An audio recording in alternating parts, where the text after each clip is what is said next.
Thank you, Your Honor. I'll be speaking on behalf of Bethany, and so, yeah, here it reads. My name is Bethany Funke, and I was roommates with Maddie, Kaylee, Xana, and Ethan. I not only lost some of my best friends, but I also lost a sister. Never in a million years would I have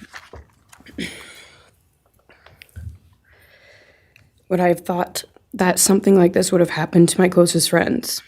I thought that we were going to wake up and go upstairs, see them and tell them how they had scared us and that they were going to tease us about how we are constantly scaredy cats. And make jokes about it as we would go to Taco Bell like always. But sadly, that is not what happened and what turned out to be my worst nightmare. When I first woke up that morning, I had no idea what happened. I woke up around 7 with a terrible toothache, so I called my dad, who is a dentist, and he asked what I should do. He told me to take Advil, so I did, and I went back to sleep. I was still out of it and still didn't know what happened. If I had known, I of course would have called 911 right away. I still carry so much regret and guilt for not knowing what had happened and not calling right away, even though I understand it wouldn't have changed anything, not even if the paramedics had been right outside the door.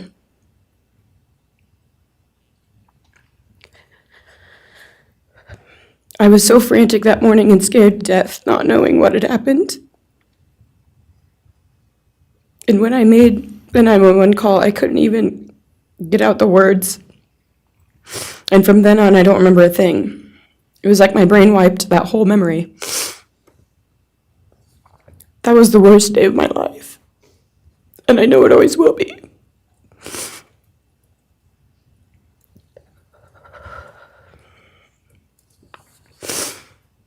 While I was still in shock, trying to process the fact that my friends were truly gone, I had been attacked by the public. I was grieving, numb, and unsure of what had happened was even real. And at the same time, I was getting flooded with death threats and hateful messages from people who did not know me at all or know the dynamic of our friendship. Social media made it so much worse, and strangers made up stories to entertain themselves. The media harassed not just me, but also my family. People showed up at our house. They called my phone, my parents' phones, other family members' phones, and we were chased while I was still trying to survive emotionally and grieve the loss of my friends.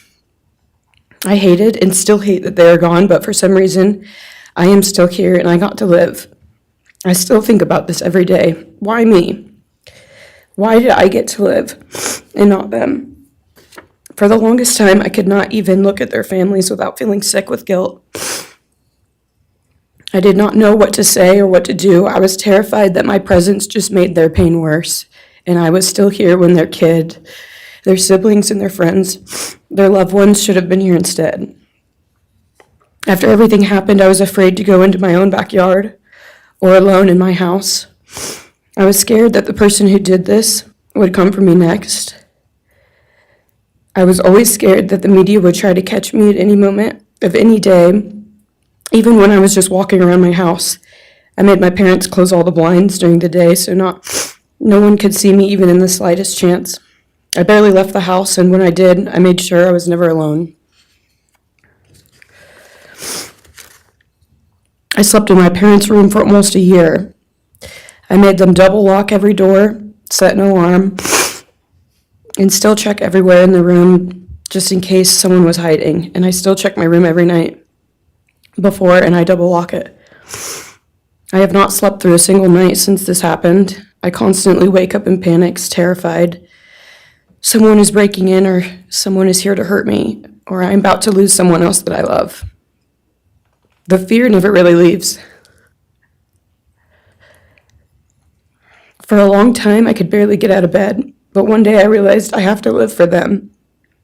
They did not get the chance to keep living, but I do, and I will not take that for granted. So now every day I remind myself to live for them, and everything I do it with them in mind.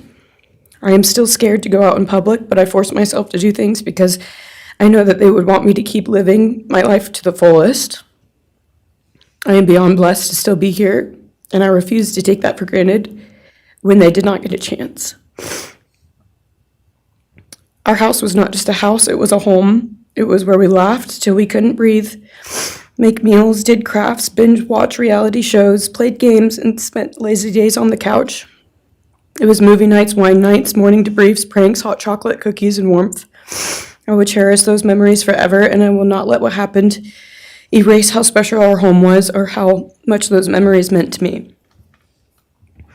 Now I would like to share some bits and pieces of who they were as people and some of the memories that we shared.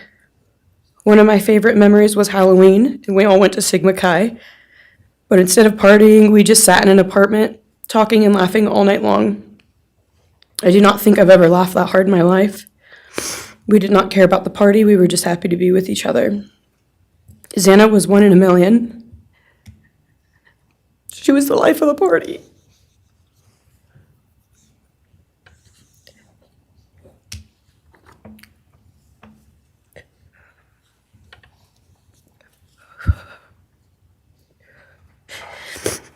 But she was also the kindest and funniest person I knew.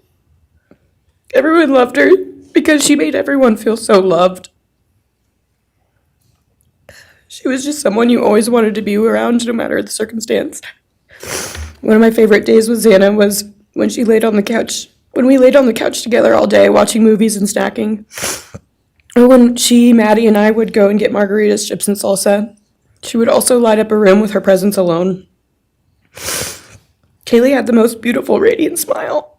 And she was so kind, but also one of the funniest people I've ever known. She loved playing little pranks.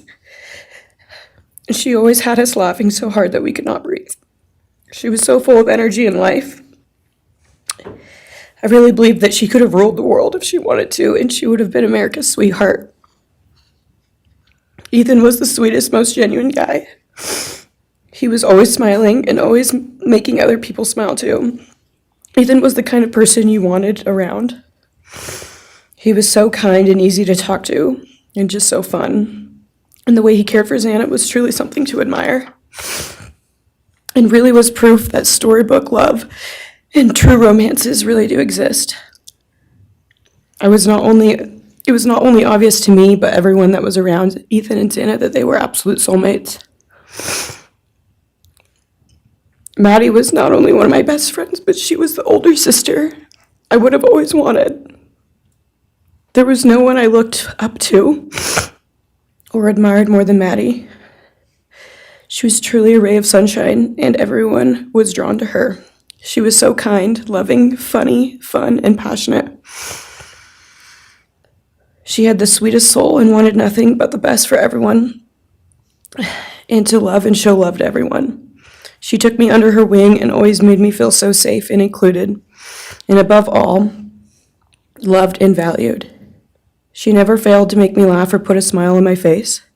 Still to this day, I am beyond grateful that she chose me to be her sorority little, and I thank God every day that I not only got to know her, but had her as one of my best friends. Honestly, I cannot pinpoint one favorite memory with Maddie because I have so many, and this would be a very long read if I did. But if some little memories with her that I cherish is when the two of us made a nice dinner and split some wine, or when we would binge watch Jersey Shore or Summer House. When we came up with a whole dance routine on Halloween and danced and sang all night, like no one was watching. All the late night walks home from going out, and just little shopping trips and so much more. I am beyond blessed that I had the chance to know each and every one of them. They changed my life in ways I would have never put into words. I hope that they are remembered for who they are, not what happened to them, because who they are were so beautiful, and they deserve to be remembered in the highest way. My heart breaks every time I go to text one of them or how badly I wish I could see and hang out with them. And then I remember I cannot. I will never be able to again. But I still talk to them in my prayers every single night, and I always will. I wish more than anything I could hug them one last time. And I wish I could tell them how much I love them. And even though I cannot, I still tell them every night. I will keep living for them as long as I am lucky enough to still be here. And they were all truly one of a kind. And they will be in our hearts forever and always.